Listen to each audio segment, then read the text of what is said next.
কিছু আশা বাকি, ভালোবাসা বাকি। গুড মর্নিং এভরিওয়ান, তোমরা সবাই কেমন আছো? আশা করি খুব ভালোই আছো।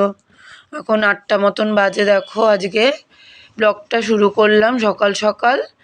দেখো ভাতের মধ্যে দুটো আলু সিদ্ধ দিয়ে দিলাম। পনির আনবে আজকে, যেহেতু শাশুড়ি আলু সিদ্ধ খাবে, পনির খেতে চায় না, তাই দেখো ভাতটা চাপিয়ে দিলাম। আর ওদিকে বিট গাজর আলু দিয়ে ভাজা করব আর পনিরের তরকারি। আর মশলাটা করে নিচ্ছি। দেখো দেখো জিরে আদাটা বেটে নিচ্ছে, তারপর গরম মশলা বাটবো। দেখো বাইরে রোদ উঠেছে। আমাদের এখানে কালকে শনিবারে বড় ঠাকুরের পুজো আছে, তাই জন্য মাইক চলছে। তাই জন্য তোমরাও হয়তো শুনতে পাচ্ছ বলতে, ওই জন্য অসুবিধা হচ্ছে, ডিস্টার্ব হচ্ছে, তোমাদের কানে পৌঁছচ্ছে। কি করব বলো, তার মধ্যেও বলতে হবে। দেখো আলু সিদ্ধ দিয়েছি যেহেতু, শুকনো লঙ্কা ভেজে নিয়েছি শাশুড়ির জন্য।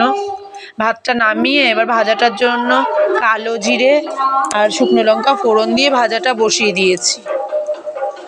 মশলাটা ওদিকে করা হয়ে গেছে। জোরে মাইক চালিয়েছে, বক্স বাজছে, বলতে পারছি না। দেখো ভাজাটা হয়ে গেছে। তারপর ওদিকে তেজপাতা শুকনো লঙ্কা দিয়ে পনিরের আলুটাকে ভেজে নিচ্ছি। পনিরটা আনতে গেছে তো, ওই জন্য তার জন্য আগে আলুটাকে ভেজে দিলাম তাড়াতাড়ি হয়ে যাওয়ার জন্য। মশলা দিয়ে দিলাম, দিয়ে এবার জলটা দিইনি এখনো। ভাজাটা হয়ে করে এবার পনির এনেছে, পনিরগুলো কেটেছে, আমি কাটিনি, ওদের বাবাই কেটেছে, ছোট ছোট করে কাটে। একটু পনির বড় করে কাটলে তো ভালো লাগে, কিন্তু কি করব আর, নিজের মতন কাটে। দেখো পনিরটাকে ভেজে নিচ্ছি।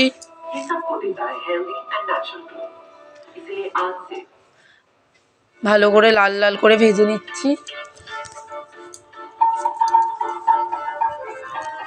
দেখো ভাজা হয়ে গেছে, আলুগুলো আবার কড়াইতে দিয়ে দিলাম, দিয়ে এবার জল দিয়ে দিয়েছি। দেখো জল দিয়ে লবণ হলুদ দিয়ে ঢেকে দিলাম, তারপর পনিরগুলো দিয়ে দিয়েছি। দেখো হয়ে গেছে, রেডি হয়ে গেছে পনিরের তরকারি। তারপরে দেখো মেয়ে চুল উঠে যাচ্ছে বলে ও একটু টক দই দিয়ে, মধু দিয়ে, তারপর ভিটামিন ই ক্যাপসুল দিয়ে, অ্যালোভেরা জেল দিয়ে মাথায় মাখবে, চুলগুলো সব পড়ে যাচ্ছে বলে। ওই বলতে পারো তোমরা স্পায়ের মতনই কিছু একটা করবে। পার্লারে তো আর করতে পারবে না, অনেক অনেক টাকা খরচ হয়ে যাবে, তাই নিজেই বাড়িতে করছে নিজেই। তাই জন্য প্যাকটাকে মেশাচ্ছে, সব কিনে এনে দিয়েছি, তাই করছে না। ভালো করে প্যাকটাকে গুলিয়ে নিল। দেখো এবার বাইরে রোদে বসে বসে মাখছে। ওদিকে সর্ষেটাকে রোদে দিয়েছে শাশুড়ি, দেখো মাখছে। চুলগুলোতে ভালো করে লাগিয়ে নিচ্ছে। এবার ঘরে চলে এসছে, লোকজন যাচ্ছে বলে লজ্জাও পাচ্ছে ওই জন্য। তারপরে দেখো আমিও একটুখানি মাখলাম, আমি আর টক দই দিইনি, আমি অন্য কিছু দিলাম, মধু দিলাম, ভিটামিন ই ক্যাপসুল দিলাম আর অ্যালোভেরা জেল দিলাম। কারণ আমারও তো সময় নেই বলো, সংসারের কাজ করে দুটো ছেলে মেয়েকে সামনে রান্নাবাড়ি করে, তখন আর না ইচ্ছেও করে না, তারপরে করার সময়ও নেই। ভালো করে মিশিয়ে, তাই এগুলো অনেক আগের থেকে করলেই ভালো হতো, কিন্তু এখন করছি চুলগুলো মোটেই থাকছে না, পড়ে যাচ্ছে, খুব ড্যামেজ হয়ে গেছে চুলগুলো খুব। এই জন্য মিশিয়ে তাই মেখে নিয়েছি আমিও। তারপরে দেখো মুখের জন্য একটা প্যাক বানিয়ে দিয়েছি, ও মাখছে সেটাকে, ও প্যাকটাকে রেডি করছে।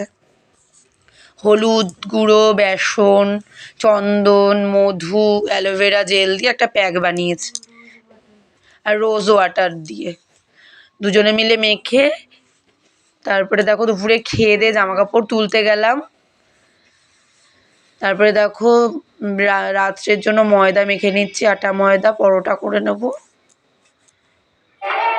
কারণ এই ঠান্ডায় নিরামিষ তরকারিও কম আছে, ওই জন্য ভাত করতে গেলে তরকারি বেশি লাগবে, ওই জন্য কটা পরোটা করলাম আমাদের। কটা তাও বলতে ওই 23-24টা মতন পরোটা। 2 ঘন্টা লেগেছে আমাদের দেখো পরোটাগুলো ভাজতে।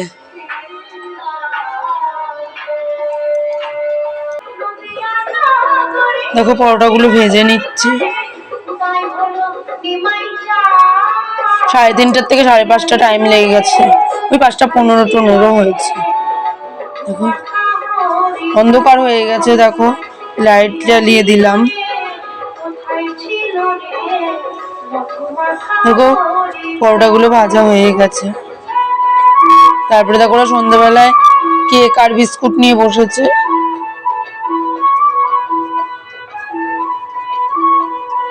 পরীক্ষা শেষ হয়ে গেছে যেহেতু এখন বললেও পড়তে চাইছে না।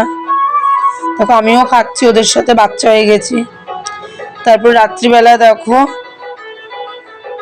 ডিনার করে নিচ্ছি তাড়াতাড়ি, নাহলে ঠান্ডা হয়ে যাবে। এখনো উষ্ণ উষ্ণ গরম আছে। 9টা মতন বাজে। আজকে এই অবধি। তোমরা সবাই ভালো থেকো, সুস্থ থেকো, আমাদেরকে এইভাবে সাপোর্ট করো, ভালোবেসো, আমাদের চ্যানেলটিকে সাবস্ক্রাইব করে দিও, লাইক করো, কমেন্ট করো। Tata, bye bye bye.